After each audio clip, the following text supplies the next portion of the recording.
Reading from Psalm 44, verses 1 to 8. O God, we have heard with our ears.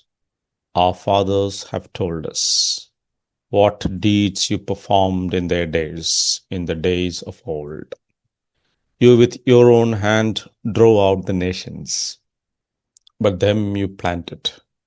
You afflicted the peoples, but them you set free.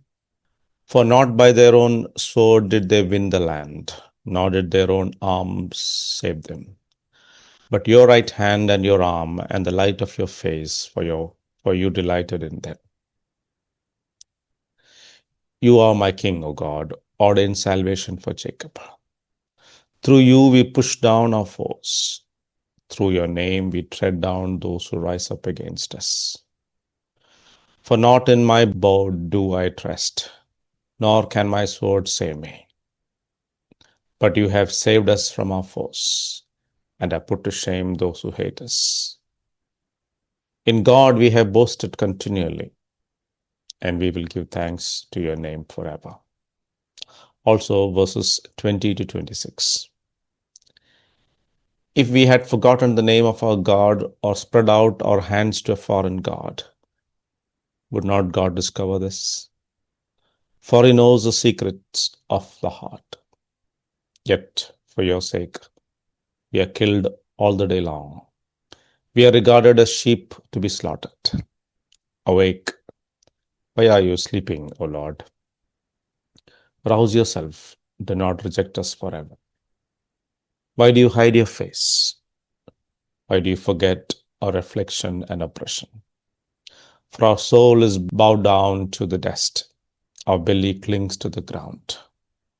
Rise up, come to our help. Redeem us for the sake of your steadfast love.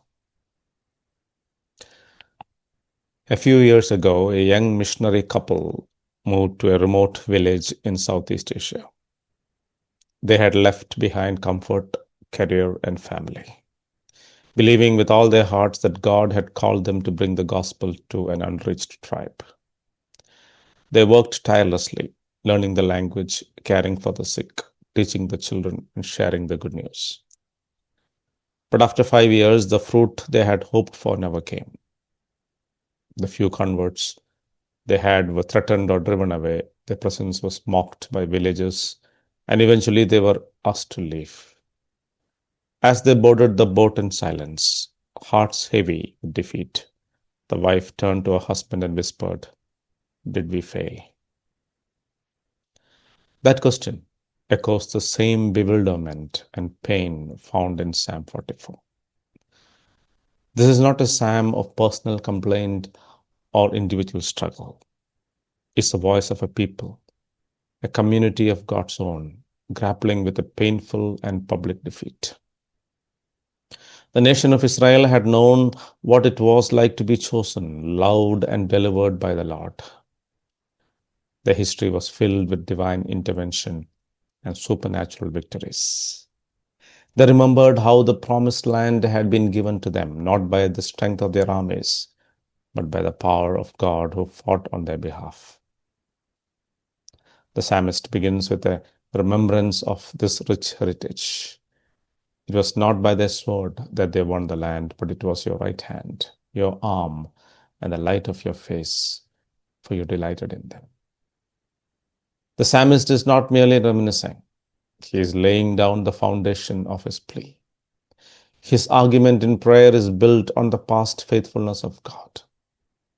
If God had delighted in his people, then why the silence now? This is not nostalgia. It's a protest of faith. A faith that refuses to give up simply because present circumstances seem to contradict God's promises. He then boldly affirms that God is still his king. He places his hope not in military power or political strategy, but in the sovereignty of God. I did not trust in my bow, he writes. Does my sword bring me victory?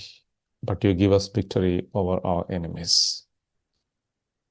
It's a powerful confession. Despite the defeat, the writer's heart is still anchored in God. In God we have boasted continually, and we will give thanks to your name forever. Yet, this reminder of God's love and power turns into lament. But now, the psalmist says, you have rejected and humbled us. They had trusted in God, but instead of deliverance, they experienced disgrace. You have made us like sheep for slaughter, he says, and scattered us among the nations. These are not words of casual discouragement. God's people had become a byword among the nations, a joke, an object of ridicule. Unlike many other times in Israel's history, this calamity didn't follow rebellion. All this has come upon us, though we have not forgotten you or been false to your covenant.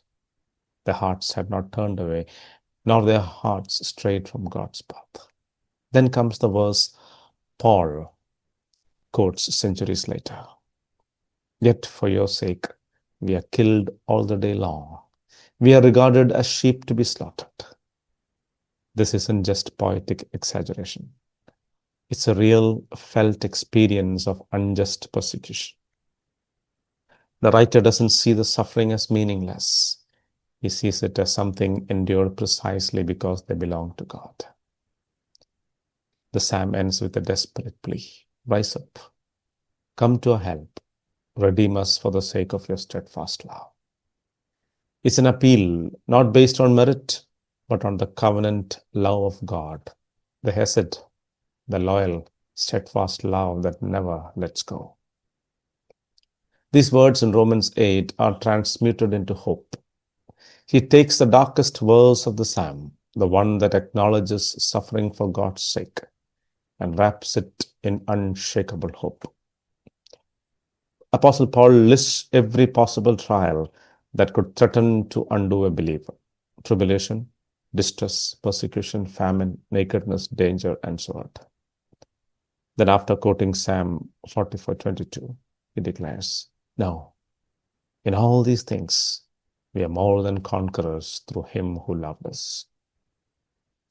Romans 8 assures us that this suffering, though real and deep, is not a sign of separation from God's love, but the very context in which his love is proved and perfected. The enemy may laugh, the world may scoff, our own hearts may sometimes tremble, but the truth remains: nothing, absolutely nothing, can separate us from the love of God in Christ Jesus. Notice, Paul doesn't claim that they are spared from these things. He doesn't promise an easier road. He does declare that in all these things, in the tribulation, in the distress, in the danger, we are more than conquerors. Not through our endurance, not through our strength, but through him who loved us. This is the paradox of the Christian life. We conquer in defeat and overcome while we are crushed. We rise by dying with Christ. It is what he has already done. He walked the same road. He too was like a sheep led to the slaughter. He too was mocked, beaten, and rejected. But through the cross, he triumphed. And now, because we are united to him, his victory becomes our victory. That young missionary couple eventually settled in another village. Years passed, and one day a man from the original village visited them. They heard with tears of joy that a small group of believers had emerged. They had been worshipping in secret. Their apparent defeat had, in God's unseen ways, produced lasting fruit. So often, what looks like failure in the eyes of the world is actually more than victory. Psalm 44 invites us into that tension between remembering God's past faithfulness and wrestling with present pain. It encourages us to cry out to the God of steadfast love, even when we don't understand why we suffer. When our suffering leaves us feeling confused, shamed, and abandoned, let us remember what God has done in the past. Let us remember what Christ has done on the cross and cling to his promises. The story isn't over. Even if it seems like we have obeyed and been met with ridicule and failure, God is not finished. To the churches in Revelation, The Lord offers multiple rewards to those who conquer. The call is not to understand everything, but to have faith. The call is to hold His hand and keep walking. In Christ, we are more than conquerors. Let that truth shape our prayers, steady our hearts, and encourage us to face the bitterest humiliation. The crown belongs to those who conquer, and we do conquer through Him who loved us. God bless.